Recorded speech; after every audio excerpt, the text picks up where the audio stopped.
Good afternoon, everyone, and welcome to a special edition of the Rise and Grind Morning Show here on Mixed Up Sound Radio. Of course, my dumbass, I am keeper of the New Mexico legends of the Mixed Up Sound Familia.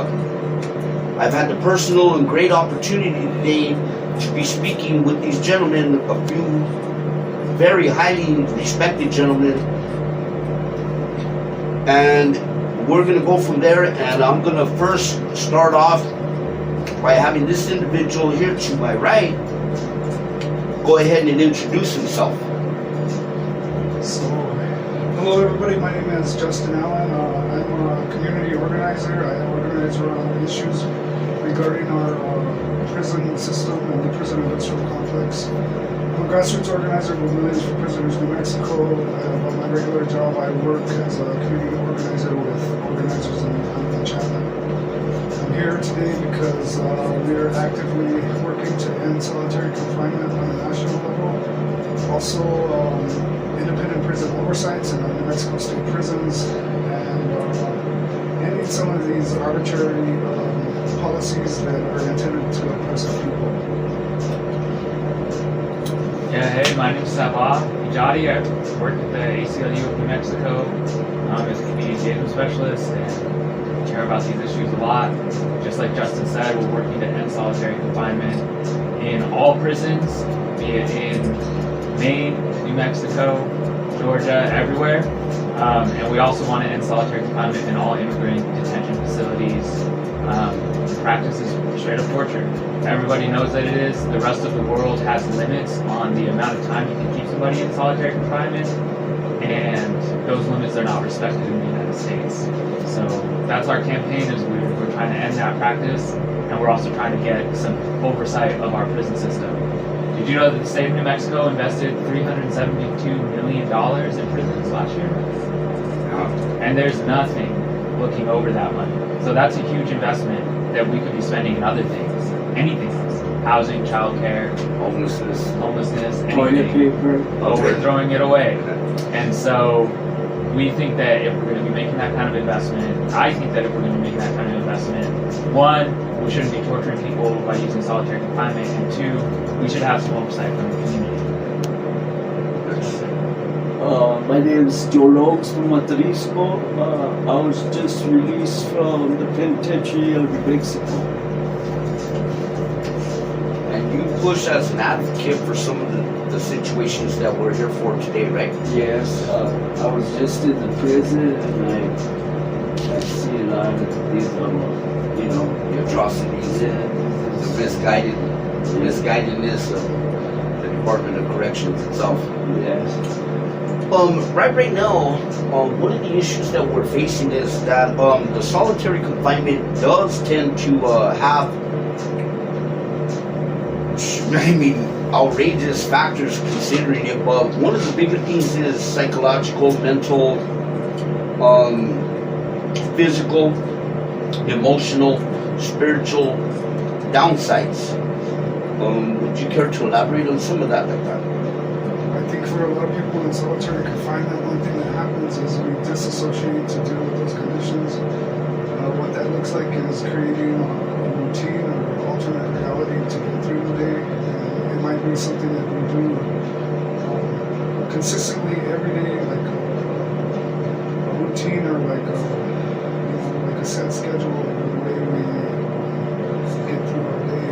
And so how that affects us coming out when we release back into general population, it's hard to cope with the fast-moving environment, like not enough time in the day,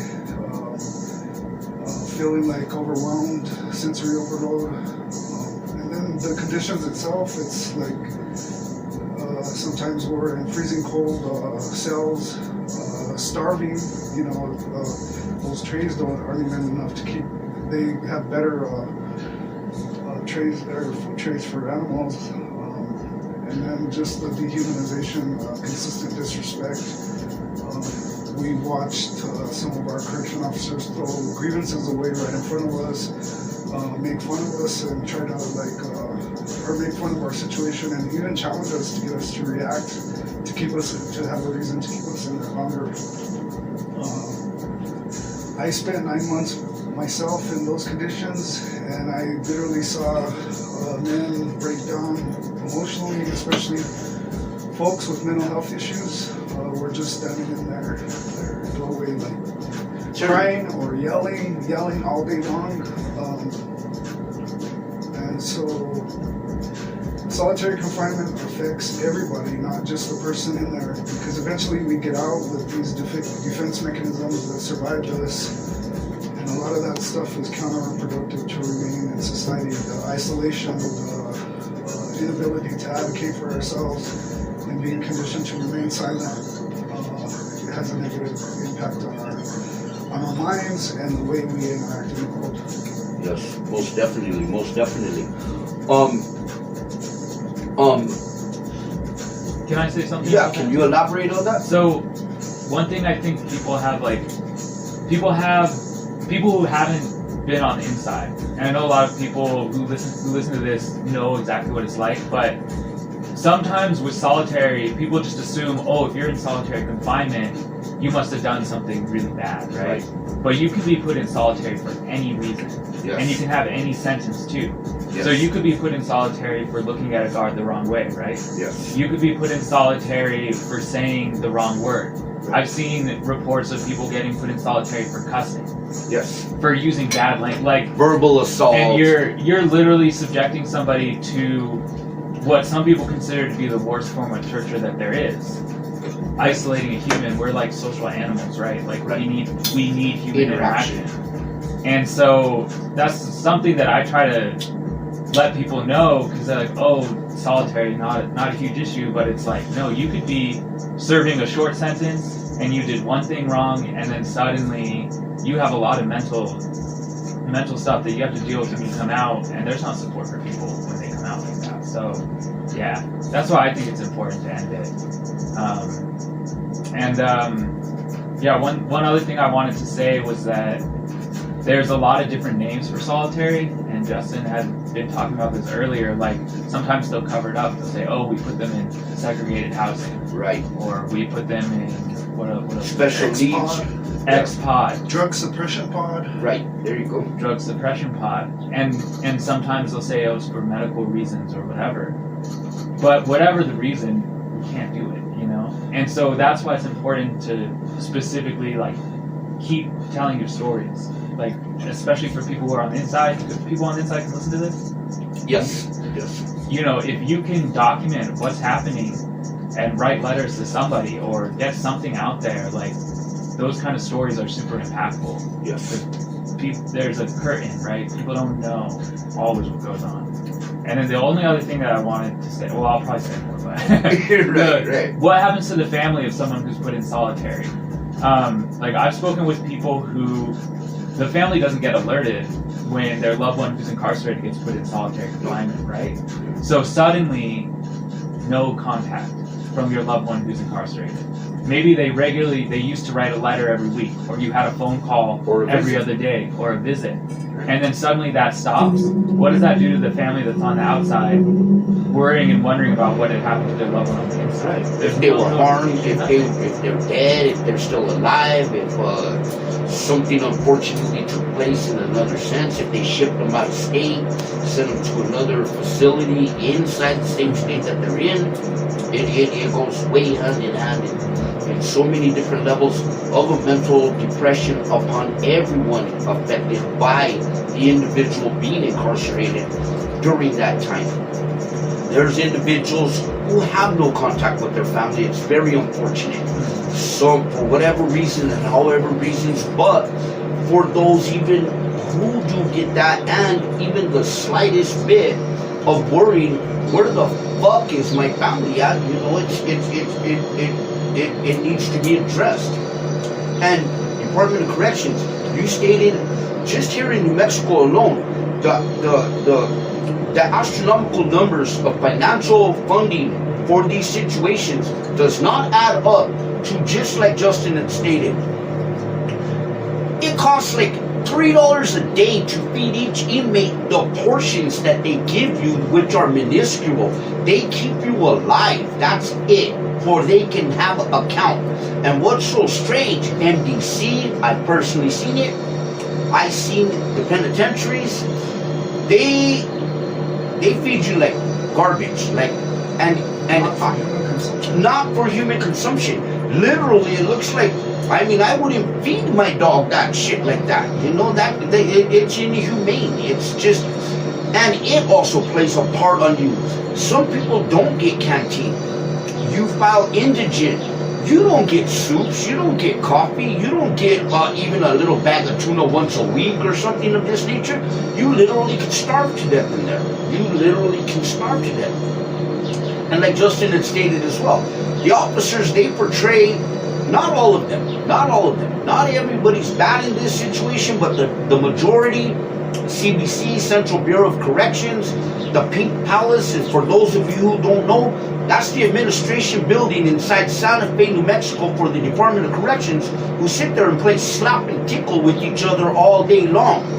When they get into some bullshit and other things of this nature, all of a sudden this guy was a caseworker, and this guy was a unit manager, and this guy fucked something up with some of the inmates, and now he's the unit manager and he's the caseworker. They just switch him around instead of giving them the proper reprimand that should be addressed for the atrocities of what they do to these individuals who are still human beings while they are still confined in a solitary state.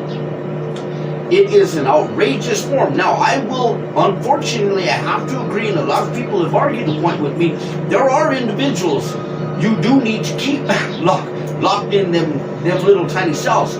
But their mind state and their mentality is way beyond something of that. They still have rights. I think that's where you were going to go with it. I was going to say also, though, solitary doesn't keep anybody safer, because when you put someone in solitary, and I'm not saying everybody, but go ahead. When people are released from it, they're not coming out better off than they went in. So if somebody's having an issue, putting them in solitary confinement might be a temporary fix, like, oh, put that problem away for a little bit. Right. But when they come back out, they're going to be in a worse off state than when they went in. So it's not really a solution. And we still see violence, you know, between guards and people incarcerated, right. And they're using solitary. So it's not proven that solitary actually keeps anybody safe. In fact, in my opinion, it makes everybody worse off. And just like you're saying with the food and stuff, we need to look at prison as a place where people are not treated poorly, but where people are able to actually come out and potentially be better off than when they went in. Keep their dignity, keep their thing. Go ahead. I think what you were alluding to about some people, I think that people who have mental health issues, I mean, there's mental health hospitals for that. Like, and unfortunately, the prison system in New Mexico has become like the #1 mental health facility. Like, even our county jail, like, people are suffering from mental health issues and being treated as criminal when it's actually a mental health issue. Right. A behavioral issue that needs to be addressed because of the mental instability that they're fighting with prior to them even ever being incarcerated. They needed help since their youth, or something, a traumatic situation arose that played upon their mindset to create some of the situations that got them incarcerated. It is very unfortunate. Now, to my understanding, UNMH has now taken over some of the situations inside MDC because of the situations that took place in MDC, which should have been addressed years ago. These idiotic people, if you bump your toe or you break a nail, I mean, I can understand, you know, medical's not going to want to deal with you or some of these things of this nature. You have a serious issue, they sit you there like this and oh, well, send them back to this unit and your eyeball's falling out and, you know, you got a stab wound inside of you, you know, that you know, you should have been airlifted the fuck out of there, you know? Well, last summer they didn't even have a doctor on duty during the summertime. I mean, and then a lot of the medical personnel at MDC quit. And so there was a lack of medical attention, and also Mental health. because of all the understaffing. Like they had literally trash bags lined up out in the hallway, like, and then people being neglected in their cells. So. Let's go this way like this. Understaffing. It's let me be careful here because I want to present this in a proper professional manner. All we hear is the facilities are understaffed, this ones are understaffed, and this it's understaffed, and these are the situations that the inmates are suffering because of the understaffing. So a constant it lockdown. It becomes an excuse to keep them locked down. Exactly. But then at the same token, you get this guy in the bubble or in a control center sitting there watching YouTube all fucking day long or on Facebook or Instagram at $17, $18, $20, $21 a freaking hour, and you're sitting there banging on the door asking for a roll of toilet paper through a whole 8 or 10 or 12-hour shift. Where's the reality in that? If you're understaffed, you can't throw somebody a damn roll of toilet paper, out there like this. I mean, there's some, I've never been in those particular situations in an open dorm or whatever, they're like this. But even behind a locked door, you can't just come out like this and this individual needs something there. It's not everybody's a crybaby like they say, like you said, the intimidation factors, the taunting, like it goes with both of y'all said, they push your button. It's like one of those things, I'm not touching you, I'm not touching you, I'm not touching you, I'm not touching you. Then you get a write-up, a major report and all this shit. There goes your good time, 6 more months, and you're a week out to the door. They do that shit on purpose to you. Now, I've always fucking said this, and I gotta say this. I never ever understood. It goes a little bit past the solitary part, but I never understood. When you are about to be paroled, or released, or final, how is it that they come with the caseworker, oh, well, we gotta audit your file. Now, my honest fucking opinion stays to this fullest effect. Then they say, oh, well, they audit your file wrong. Now, if you have a non-violent offense, you are doing what? 50%. If you have a violent crime, you're doing 85%. Now, if you cannot subtract 4 from 30 days, or 8 from 30 days, you need to have your ass fired.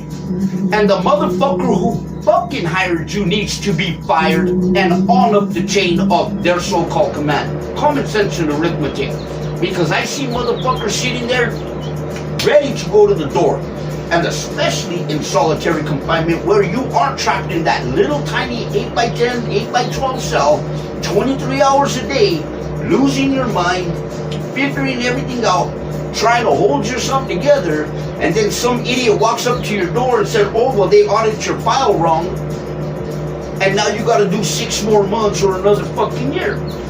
The other issue that I will bring to you guys' attention like this is, I'm sure we know like this, and I'm sure you've seen it and seen letters or things of that nature, being in your position with the A.C.L.U. I can never understand how these people come in, oh, you're gonna program, and we're gonna give you an LSA. For those of you who don't know what an LSA is, it's called a lump sum award. If you go and do this particular program, oh, they're gonna take 12 days off of your sentence, they're gonna take 4 days off of your sentence, they're gonna take 20 days off of your sentence. So you go and do all this bullshit and jump through their rings of fire and their little circus hoops, and you go and actually try to make yourself a productive member of society, or at least productive to get the hell out as soon as you can. Then at your parole hearing, oh, well, we don't know about your LSA, you got to take that up with your parole officer when you get released. Then you get released, okay, cool, I'm still going to throw the dice. Obviously, you have no choice, you can't bond out. So you have to go deal with this, and then all of a sudden they come up, and the parole officer looks at you like you do belong in a mental hospital because he thinks you're crazy or fuck because he don't know shit about that LSA. It's a scam. The educational part, the programming part, the situations of these things, it's not education. Oh, I got my JD in prison, they say. Pero they didn't teach you how to write and read. They sit there with a form. Oh, are you remorseful for your crime? Are you sorry for what you did? What have you learned by being incarcerated? What the fuck does that got to do with being out here like this, that you could read, write, have technology taught to you, or anything of this nature? Justin, you want to go? Or? Well, I just, the whole issue with programming, what they're calling programming, I mean, there's a lack of programming in there. What they're calling programming is just free labor, like taking people on road crews to work for pennies on the dollar, and so a lot of those level 2s are notorious for that. And when sending somebody to a level 2 before they get out is like, it has a really negative effect, because if you're sending people out to work for free and the only incentive is to bring contraband in to hustle, how is that helping us Exactly, establish reality, reform? Yeah, so I mean, there's a lack of programming, and especially for lifers. Lifers don't even get to participate in some of their so-called programs because they say they have too much time. And so when they are actually eligible for parole, they're asked the same thing: what did you do during your time? Did you program? What programs are really available to them? Right. And even when they do program, I have homies that have took every college course there is, haven't got a report in 15 years, and they think that 30 years they're going to be released. They did their life sentence. But no, there's the fine print they didn't read, and it was up to the governor's discretion. So right now we got homies that go in front of the parole board every 2 years, and they've been shooting them down for the last 10 years, and they're still not out. Right. And I think with the parole board, it's all like voluntary, right? The parole board is not, It's a scam. it's not a paid Because you thing. sit there with STG, the STIU, the gang units, to say, if this and that. There's no reason for them, depending on your circumstances and who you are. I'll agree with it. But then you get individuals literally straight off the street, right there. Know nothing about incarceration, the policy, the Central Bureau of Corrections, Bureau of Prisons, none of it. They literally bring them in from other agencies that have no inclination of what's going on or what you have done or not done during your time of incarceration. And they decide, they throw the dice literally on that table. Oh, well, because they don't like the way you look. And because they don't like something you said, oh, well, I'm voting to deny their parole. Well, they also have a checklist that they use to justify their decision, and it's the check boxes are ridiculous on there. It goes through the point system. What weapon used in the crime? Yep. Like how does that relate to them getting out now? Right, like, right. They've already served their sentence. Right. Can I talk about your first point about the understaffing? Yeah. I think that there's two things with that. One is that if we can't keep our prison system staffed, then maybe we need to reduce the size of our prison system. And to me, that means, are there alternatives, like diversion programs? Like when somebody commits a low-level crime, or when we're just using our prisons and jails as like warehouses for people because we don't have anywhere else to put them, Right. not because they're a threat to public safety. Right. Like, we're criminalizing being unhoused, we're criminalizing living in poverty. So if we can't keep up with the ever-growing size of our carceral system, then maybe we need to look at that. If we can't keep it staffed, we need to get creative about it. Right. Let's make the system smaller. And then the second thing is, people would be more likely to want to work in corrections if it was actually a good system, and if it was a profession that you felt like you were actually helping people, instead of just, I'm here to punish people and I'm here to watch over them, And we could if we change the way that our culture looked at prisons, people would be more likely to work there because it pays good. I mean, it's not for lack of like paying well. I think that a lot of people are just not interested in working in that setting because it's not a conducive setting to like feel like you're really making a good impact right now. And so we could change that. Right, very true. To Saba's point about the staffing, so whenever we enter contracts with these private prisons and build another prison, that's incentive to fill those beds. And so like there's actually legislation coming up this year it's called dignity, not detention. And the purpose of it is to prevent New Mexico from entering any more contracts with private prisons, because that's all it does. I mean, there's been literally lawsuits in other states where these private prison companies sued the state for not filling those beds. Right. Yeah, that happened in Arizona. And so that doesn't make any sense to me. We're building prisons for the purpose of filling the beds, not to deter crime. It's a modern day form of slavery is what it is. Don't even get me started on that. we got film that we can run that, because strange you said about your dignity. This, when I was looking through this just a moment ago before we started, I wrote this a year ago. And the punishment should be the loss of freedom, not of your dignity. And all they do is here, look, okay, cool. There are certain things that unfortunately you're going to be incarcerated for. Like Saba stated. I mean, come on, you get busted with an ounce of weed and shit. Who the fuck did you hurt? Who did you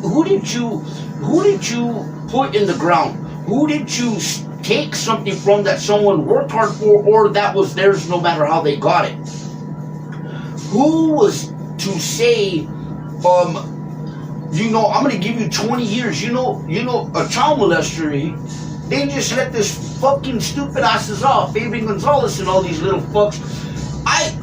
The plea bargain to me, I mean, back in the day, I'll be real. Everybody in the world prayed for that good judge. When I was doing time, I seen Ross Sanchez, Judge Allen, Murdoch, Blackmere. These motherfuckers would fucking break your ass the fuck off. Break them off, Ross. Break them off, Ross. Hang on my Ross. I particularly, you could look it up, I was Ross Sanchez's last case before he retired. And he let me walk. I was so shitty because the only deal they gave me, I still have it, was 66 and a half years. And they fucked up. They went in the vehicle with no search warrant. It's called an contingency law. And I walked. Not saying I didn't do it or not saying I did. It's just particularly, I caught him at the right moment. And he at least seen the reality of what was going on. He went by the law. You cannot do this. Now, these judges, we have a song that we did. What's so sad now? It's unfortunate. I think, honestly, respectfully, a lot of things need to be reformed. The parole system, the probation and parole structure, they need to be restructured. They need to launch all of them. Get them all the fuck out, excuse my language, and sit down with individuals, maybe such as ourselves. Okay, cool. Oh, you have a felony, you have this or this and that, the other. Hey, but I know what the fuck can and cannot happen to an individual. I'm living proof. This individual, he's been up. He made progress. He's doing something productive, and he's doing something to give other individuals, such as the incarcerated states, to have a voice. Saba, he sits there handed over fist, pushing things to try and help individuals who are incarcerated. Joe, him himself, he's here to speak as an advocate for the situations and personal experiences he has gone through, which are verifiable because of the atrocities of the Department of Corrections so-called staff. And the judges, though, it is a sad scenario. They look at a lot of different things. And I mean, like I said, we all pray for that good judge. But nowadays, they don't give a shit right now. They're like, shit, they'll go out there and smoke you, and 2 days later, they'll be back out and smoke another motherfucker. Well, the other thing is, the corrections administration, they're not held to the same standard as regular citizens are. If we committed some of these abuses on other people, we would be put away for life. They're committing it on a daily basis and getting away with it. And so that's one of the reasons we're advocating for the independent prison oversight. Because of the crimes being committed by the administration themselves. I mean, there needs to be some accountability of them investigating themselves. There has to be another way for and some sort of transparency also, because a lot of situations like Joe's have been silenced. Like part of the way they're getting away with this is conditioning us to remain silent. From the time we're arrested, we're told that anything you say can't be used against you. We're in a prison, and there's a code of silence enforced on prisoners and the administration themselves. They throw our grievances away. Yes. We get out, we're denied jobs and housing. We're supposed to accept that as part of our status. This continuous conditioning us to remain silent and accept what's happening to us is how they're getting mass incarceration of food and how they're getting away with it. So we've been intentional about working on restoration of voting rights. I'm not saying that voting is our path to liberation. What I am saying is that the purpose of them stripping our voice in the first place was to continue to create this perpetual cycle of incarceration, and so that we're not advocating for ourselves, we don't get our needs met, and we return to the shit we were doing that put us in there in the first place. Right. You seem just like I had stated there in that song. If the shit was gonna pull by us, they'd give us a 25 to life. And they sit there, they have the utmost criminal activity for the staff and administration and facilities of incarceration. They need to be checked. The transparency, and you know what I've always found was so heart-wrenching was how there is an actual policy created for CBC, Central Bureau of Corrections, and the BOPs, all of these things. They go and alter that policy per their agenda without anyone out here, Congress, the Senate, or anything coming to know that. And then right when this goes down, they throw it at you. Oh, well, the policy was changed. This isn't what was going on. There's a sad scenario, Saba. I'm not too sure if you know about this part like this. Did you know you can write a request to the library, and they only give you a portion of the policy you're requesting to fight your own case? True enough. And then you can only have it for 12 hours.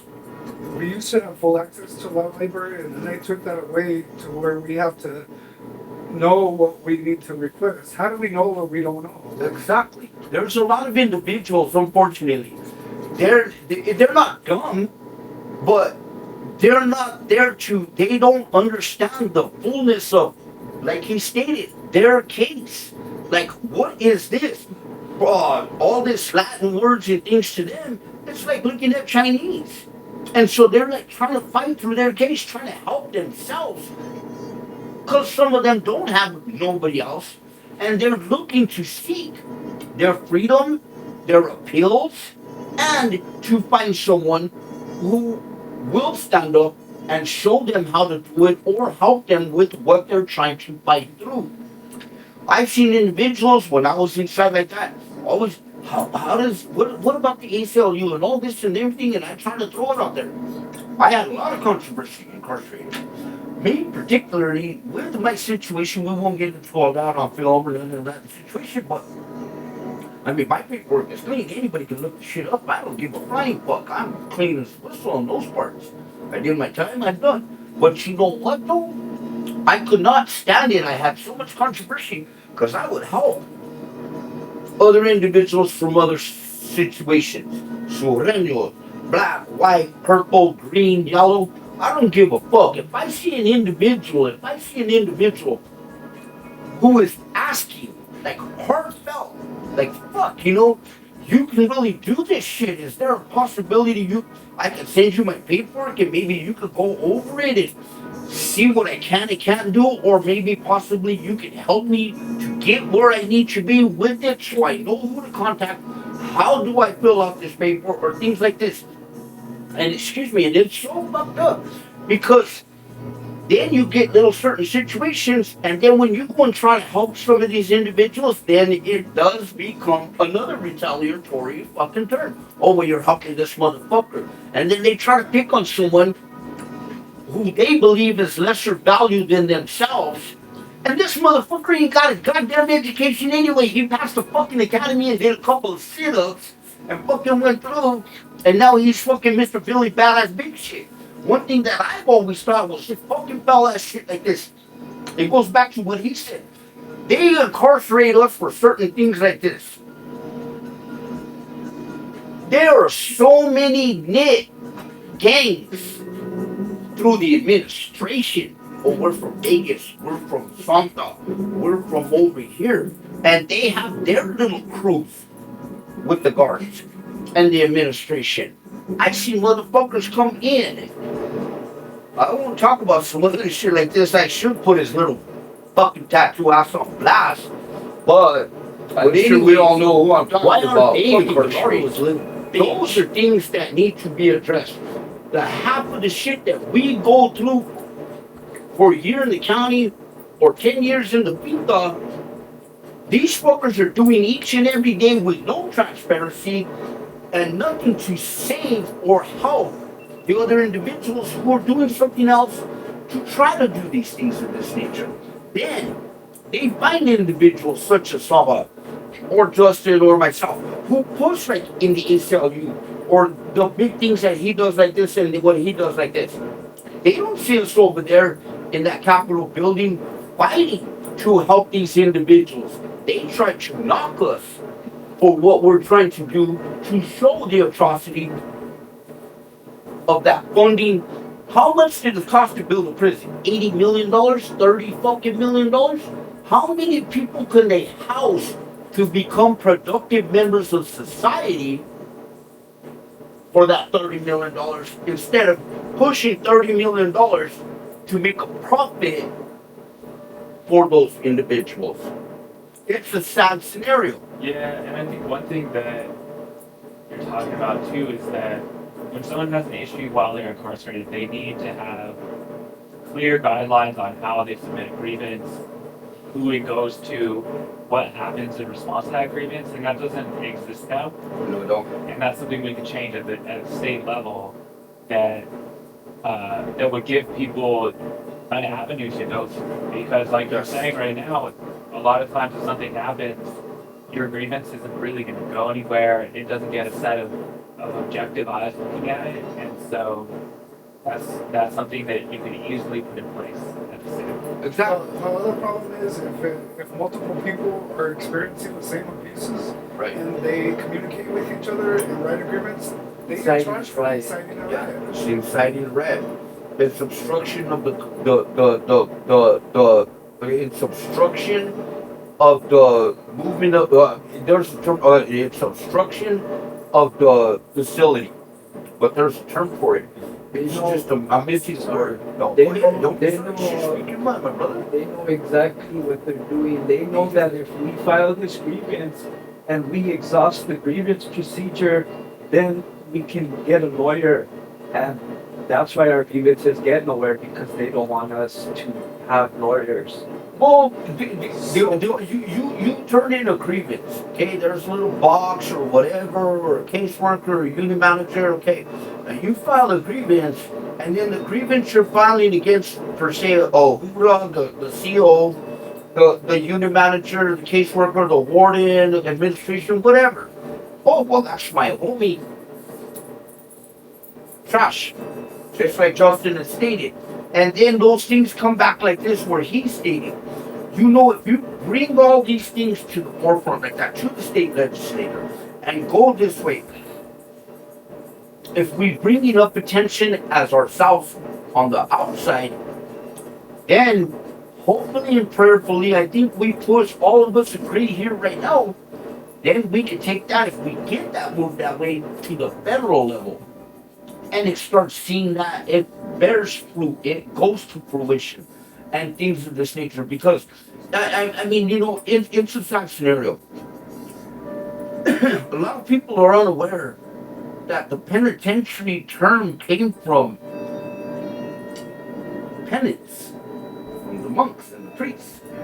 It was where you were to go and have penance, a prayerful moment for yourself to redeem yourself for your sins. And now all it is an all-out freaking war. And they wonder why the violence increases and the individuals come out more violent or more ruthless or scandalous or snake-like than they went in. It's because of, like he said, they are subjected to a continuous pointing, I'm not touching you shit. And it needs to be addressed. You said about there's a bad problem with nepotism. This caseworker has a baby from this sergeant. Exactly. Or and they're not supposed to be doing that shit. Everybody like there's related. Or like you said, they're all homies. Nope. Like you had said, there's a road on the box just to say, hey, when who does supposed to feel? I have short-term memory loss. But maybe I'll remember.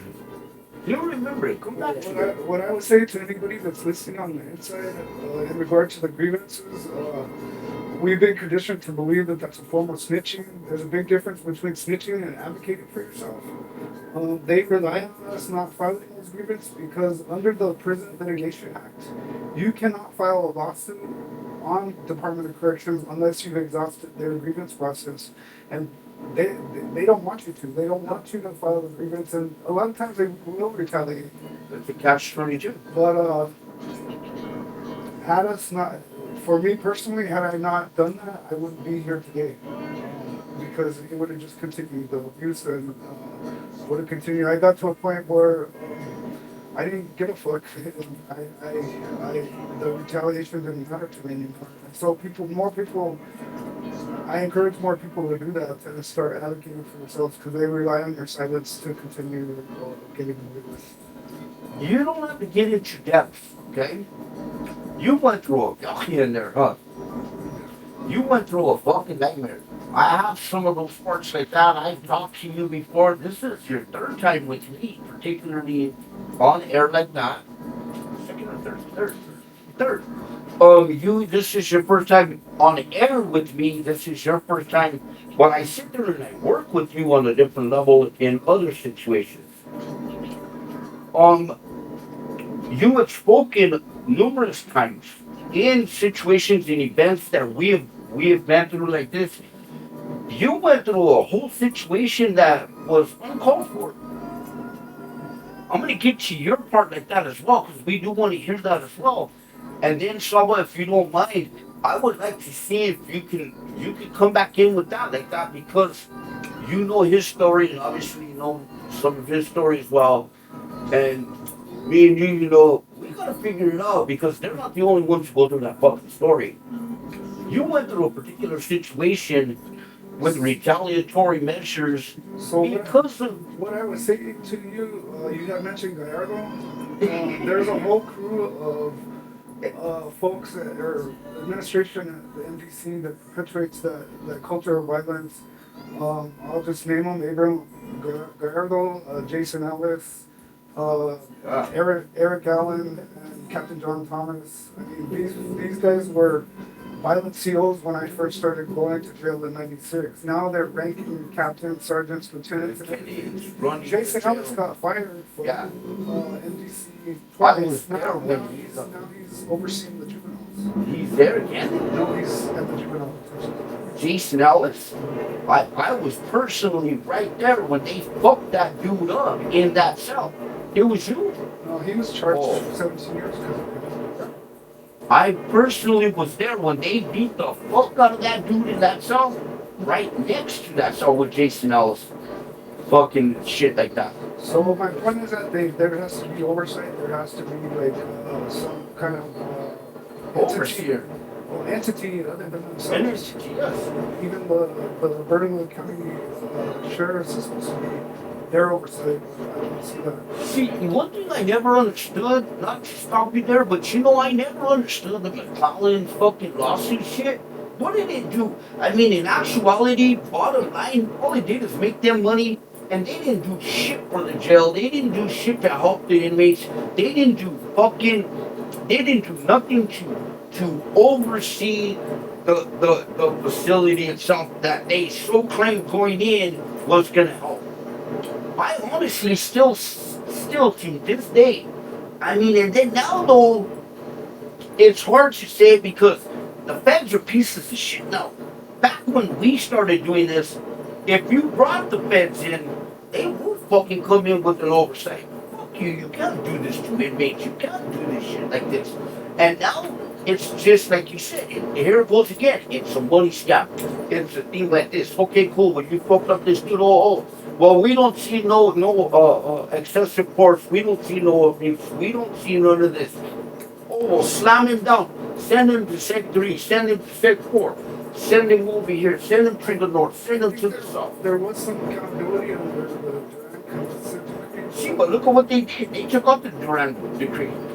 Did you know California still holds the Durant decree and we don't? And it came out here out of the riot. That's a fucking sad scenario. Lonnie and fucking them fucking came in with all that shit. Look at what happened here. We are notorious for the most violent prison riot in history. A lot of it happened because some of them killed themselves because they fucking on the Loquera. But the violent tendency, when you have that much rage with an administration pushing your button that deep that they went and did not think heaven or hell about a fucking thing to get blowtorches and fucking all this shit and go in there and do that type of this, madre, and still nothing came about. None of it. Oh, a little bit this. I'm not too sure if any of you, maybe, possibly, I'm sure maybe you, have you ever seen the actual Attorney General report on the riot? It's horrible, huh? And what does it clearly state? The administration fucked up. It fucked up. And that's why the dissent decree came into play. And you see, there are 2 books written about it. The Devil's Butcher Shop and the Hate Factory. Did you know in the penitentiary of New Mexico, you cannot get neither one of those books? Do you know why? Because they do not want, you see with Anaya and the other dumb fuck, when he got real pissed off on the interview before Anaya, the go watch with the white boy. The other one. And he's like, and he's talking too much. I'll send it to you guys. And he's like, oh, well, I don't know what you think you're talking about. And they're like, they told you the riot was going to happen. You didn't do shit about it. They showed him. And I forget, it was like CNN or something. Well, not CNN, one of the major things back then. And he, you know what, this, and he caught fighting with them because they pulled his card. And then when they started doing this and that and the other, you know, all of a sudden he was gone. A lot of the administration was gone. You know, it's a sad scenario what happened all the way across. But that is a clear depiction of why we are here today, of the escalation of the idiocies of administration, of the bureaus, of the things like this. I'm going to get tired of sitting behind a little wall that's that big 23 hours a fucking day with no social activity, no interaction, no human contact. Pelican Bay, look at the ADX in Florence, Colorado. You have no contact. Every 3 months, they hood you down like you're going to be kidnapped, and move you to another unit so just you do not become too familiar with your surroundings. Even though there is no windows, no nothing else of this nature, where do they get a reality of solitary confinement? All this story here and the things that we've gone through right now and what we've spoken about leads up to where we are here today. The solitary fucking confinement. What is the actuality for it? There are certain people, before you start, there are certain people that can't play well with the other kids. And we will agree with that. We know. Those people. I remember what I was going to say, sorry. No. They kept me in a cell for 5 years. I was in a cell, so I take confinement. And I'm glad, I'm blessed to have met you guys. We need to be a voice for all those prisoners because I was there and I remember the librarian, they hardly ever would go by, but I'd slip her a note saying, look I need to get word out. No, I can't help you. They'll tell you this is their house, the CO's house. I'd ask the nurses that would pass out meds. They wouldn't be able to help me. I had to extract my own teeth with nail clippers and tweezers. I just went to the dentist yesterday. I'm fixing the shit that I fucked up because they would not take me to the dentist. And whatever those COs say goes because they have kids from the COs or their cousins. And a lot of these prisons are in little towns where they're all related. So we have no voice in them. That's very true. You're absolutely right. I gone through shit like that. I seen shit like that. And you know it is a horrific thing. One of the most things that I ever gone through, I've been shot, I've been stabbed, I've been divorced. But one of the horrific pains I ever went through was the earache and the toothache. And inside of there, just like he said, I've seen extremes through people. Even fixing a hangnail. I've seen gangrene where they failed to help them. And in a solitary confinement, I could not say too much about being out there on the lines like that and those things. But I've seen that as well. I have right now to this day a scar. I just showed my grandson day before yesterday. I got bit by a brown recluse. I couldn't even close my leg because it got so bad. They were gonna cut my fucking leg off. Till medical, no, hoorah. Luckily, he was cool with me. And he goes, I'm gonna tell you what. He goes, I'm gonna let you out of that cell. He goes, go sit on that table and deny going back. Force the unit. This is no shit. I won't say his name. You should Google Vacuum. And if he sees this or more, for reals, for reals. And he did. He tried for 3 days to get medical to come and see me. And this is no bullshit. My fucking leg was as black as our pants. My toes, everything. And I still, to this day, have a fucking thing like this. They rushed the level. They came in the unit, grabbed me, and then he told them, hey, look, you need to go and check this shit on. I took my fucking pants down right when they hit the unit. I go, look at that shit. And fucking shit was coming out of my leg. And I shit you not. And they fucking finally took me. When they went through all that shit, they put 6 feet of fucking gauze this way and through my leg. They rushed me to the hospital to like that. They were gonna cut off my fucking leg because the poison had set in so bad. And fucking, if it was not, I mean, as much as it is, I can't say, I hate to say it, but this walk will help me. He did his job. He was an actual individual who said, hey, look, you know what? I was hired. And my operating procedure is to maintain the level of civility for the oversight that I'm watching these individuals. And they are slammed down and can't walk around units and things of this nature. And this dude really needs fucking help. And medical, no, he'll be alright. He'll be alright. He'll be alright. Fuck you. And fucking A. And you know what? I shit you not. One of the motherfuckers, Leonardo, denied. Fuck you. Denied the medical to me. Until it went that way and shit started pouring out. It reeked worse than death. And they do not give a fuck. And these are just atrocities that go on behind them solitary confinements. They go through different things of this nature. They play their little fucking game. But then, like Saba started out the whole conversation in this appearance, they look at you in a whole different sense, and they look at and see, oh, the Huda had a bad day. He didn't get fucking some pussy last night. His Ruka's fucking some other vato. His mom is fucking his chick. Or whatever weird shit they come up with in their weird twisted mentality that they need help with.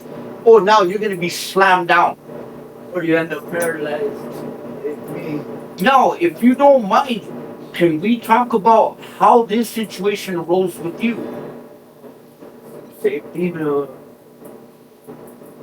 SEALs assaulted me, and the nurses were screaming at them, telling them this guy has osteomyelitis. He has osteomyelitis, and they're showing off in front of these nurses. You know what I mean? There's 5 nurses, pretty nurses. So they're slamming me, roughing me up, and they don't realize what it's doing to my back, and they caused a lot of damage. I had to parole from the hospital. I had to parole from LTCU in the medical unit. Yeah, and all they did was they left me there in a bed. I had to parole to the hospital. That's how I was released from the hospital. Yeah, I have a lawsuit now going, but I've been assaulted. He remembers in 2003, same thing. They stomped me out. I had to learn to talk again. Everything. To this day, I'm remembering things that I were forgotten. That's why I have real bad short-term memory loss. That's all of what you see. And it's frustrating. What happens all day long when I'm talking to people. Mid-conversation, I will literally have to say, no disrespect, but what are we talking about? And it's awful. And you've been out since how long now, you said? Been out, longest I've ever been out in my life since June. Right now? Yeah. Just a year ago. And we were talking about something a while ago, but in 2019, I was released on accident for their fuck up, and I got in trouble for it. And I was doing 50%, and I went back, now you're doing 85%. Right, it's your fault because they're stupid. Yeah, I got it. And I went through the whole Supreme Court for 5 years. I was in there, and I lost. And the judge that screwed me over, guess what? You retired. She got whatever it's called when you move up, promoted to the Supreme Court. So she was on the panel of judges that looked over my appeal, and it goes back to bias, and nepotism and all that. They're all friends. Did you guys jump in with him? What do you mean? Well, wouldn't that be something that? Yeah, no, jealous. Yeah, I thought so because Baron had talked to me, but you came at me with it about this. All 3 of you guys did. Now that I heard about you guys, I love this because we can be a voice. There's homies right now. I'm sick and tired of seeing my little homies hanging themselves. Yes. The news don't talk about it. No, they don't. And R.I.P. to all. I could sit here and naming them. Lunatic from Los Ideaz. Sorry, I don't know people's names, but gang member. Lunatic from Los Ideaz, rest in peace. Shane Dick's little brother, rest in peace. You know what I mean? Repeat that from 5 Points, rest in peace. All the homies, and it's all comes from this solitary confinement. Yes. There you go. Speak to my brother. With this, Keeper, is this a good time to talk about the Solitary Confinement Act? Let's go. Because since we're talking about, We might be finally got got that right to go there. what we started with. So this is a bill that's at the federal level. Yes. It was introduced by Cory Bush, and what it would do is it would end solitary confinement in federal prisons and jails and in all other federal detention facilities. So in New Mexico, we have our 2 ICE facilities. They use solitary confinement all the way, so this would apply to there. And then for all our prisons that are just state prisons, this bill would still apply to them because in order to get funding, they'll have to create policies that are just like what's in this bill. And the other thing it would do is it would require programming, like a certain number of hours every single day. Each person who's incarcerated needs to have access to group programming.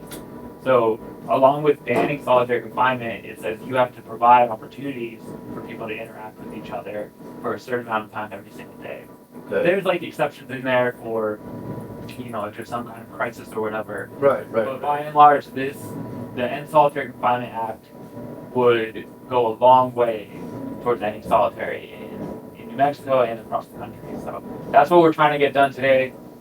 We're trying to get everybody to co-sponsor it. And the more people that care about this issue, the more that our politicians will be pressured to do something about it. And the politicians and all these people are gonna tell you that these guys are only 30 days. We can't hold them in solitary confinement longer than 30 days. Don't believe that, because they have other little pods that don't exist, like X pod and these little pods where they keep. I was in a pod of drug suppression. They had to do away with it because it was inhumane. I was in there for 2 years. I mean, it's messed up. If only our people could just know the truth, and that's why we're here to speak the truth.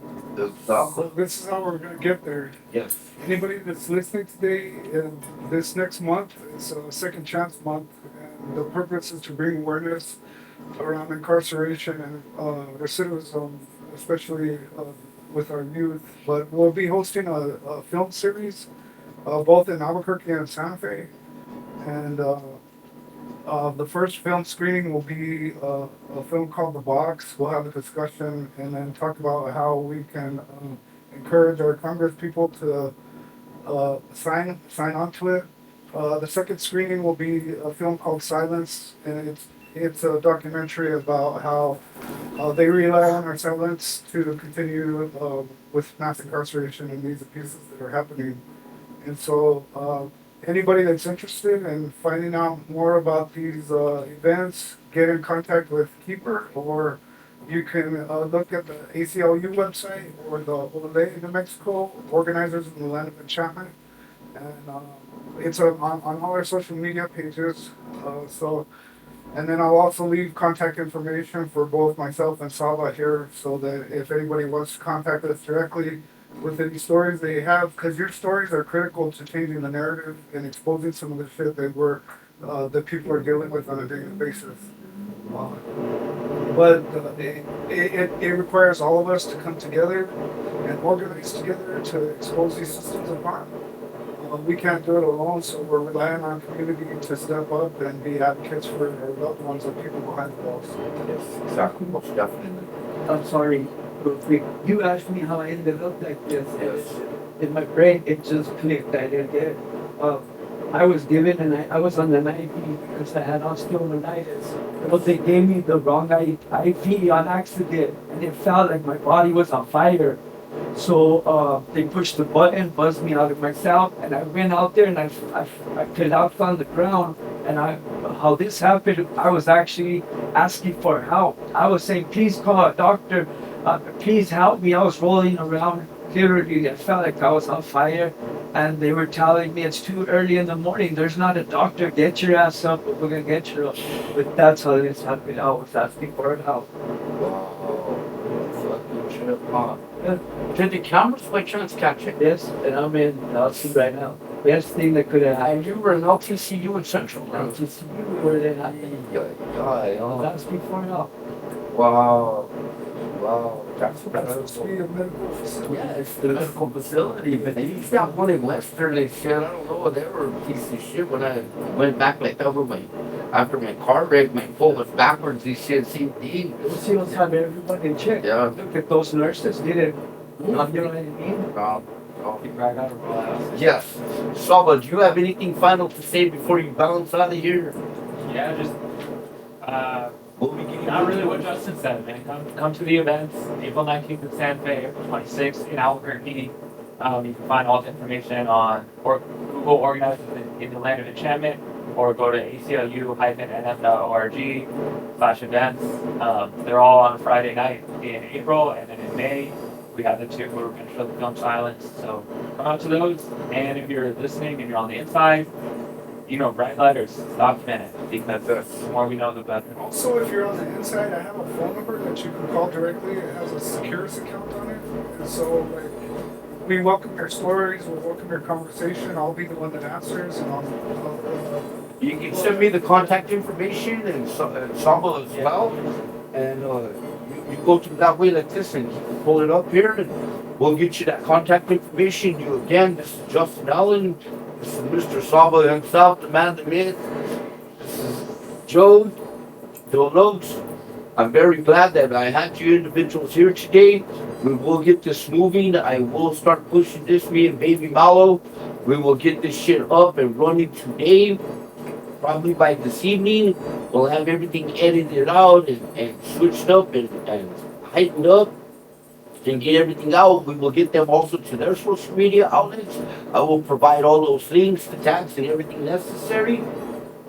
And so if you're on the inside of the Mexico prisons or jails, you can contact this number. It's 1-505-304-7172. That's 505-304-7172. And it has a SECURUS account, so if you're indigent, you can contact us directly and want to have a conversation and document your story. On behalf of Mixed Up Sound Radio, A.C.L.U, Justin Allen, Ole, Joe Lokz, Baby Malo, Dark, puro amor and respect to each and every one of you. We will not forget you guys. Before we go, all of us here, I would like to send a special thanks for a truly good individual who actually brought my dumbass into these things like this and believed in my dumbass because of what I was doing, and had the great opportunity for him to introduce me to these individuals. Mr. Baron Jones, much love and respect. Rest in peace, my brother. I have something written for And Baron. if you don't mind, we're going to break this down before you leave. Saba. So we mourn the passing of Baron Jones, who was a human rights defender in our community. As the policy strategist for the A.C.L.U. of New Mexico, Baron worked with community members and organizers on the ground to bring awareness and policy change for human dignity and equal rights for some of the most vulnerable members in our community. His lived experience has been instrumental in policy changes. Through his journalism and advocacy, he was a warrior for successful campaigns in New Mexico, such as Down the Blocks, Expungement, and voting rights restoration for people on probation and parole. His absence has devastated our community. He will be missed by all of us. Rest in power, Baron Jones. Amen. Thank you. Much love and respect to each and every one of you out there around the world, here in the United States. The people fighting across the border, who I think that's a very sad atrocity. It's not everybody's a drug dealer, a gang member, a killer, thieves and this. We need to take some of the shit to the head, get some of these idiotic politicians the fuck back to reality. And we won't say no names there, but on behalf of all of us here, and these individuals here like this, we'll figure something out like this and all this. We'll get back into it another time. We'll have another sit down before the snow comes in on our dumbasses over here. And we'll get back to work. And you guys keep your head up, your toes down, and puro amor and respect to each and every one of y'all. Have a good day. And that is our power. This is power. And this is what we're going to continue to leverage against the state and fight those structures of oppression for our people. So, defund the police, return the money to the community, and burn down the prisons and free our people. Hell yeah! Today, here in the West, we have warehousing that profits off the families and friends who pay for the well-being of their incarcerated loved ones. Loved ones are exploited through price gouging, commissary, visits, phone calls, medical expenses, and New Mexico facilities are now requiring prisoners to pay a fee to have their mail processed in Florida, even if they don't receive mail. New Mexico Department of Corrections claims that the Postal Service is how drugs are coming into the facilities, but we know we can pay up correction officers $500 to bring in any sort of contraband, including cell phones. Slavery by another name is mass incarceration and human silencing, or so-called felon disenfranchisement. Felon disenfranchisement is rooted in Jim Crow law It does not deter crime or serve any other purpose except perpetual punishment. The only purpose for human silencing is to create subordination and second-class citizenship. Human silencing is a tactic used to uphold modern-day slavery by preventing entire communities from representing themselves, especially folks living with convictions. Folks living with convictions have a better analysis of problematic judges, district attorneys, and other dangerous law enforcement officials. That is the reason they don't want us asserting our voices politically. They have systematically worked to silence us, and it has been highly effective because I even used to believe my voice did not matter. This is why I accepted plea bargains and allowed others to make decisions about my life. From the moment we are arrested, we are told anything we say can and will be used against us. During incarceration, we are conditioned to remain silent out of fear of retaliation from prison staff. Retaliation from correction officers prevents prisoners from advocating for themselves, especially in cases of administrative abuse and violence. When we finally get out of prison, we are often excluded from jobs, housing, and other resources while we are supposed to accept discrimination as part of our status. Human silencing is a tactic used to keep our community down, but I argue that most people who end up incarcerated lose their voice long before they set foot in a prison.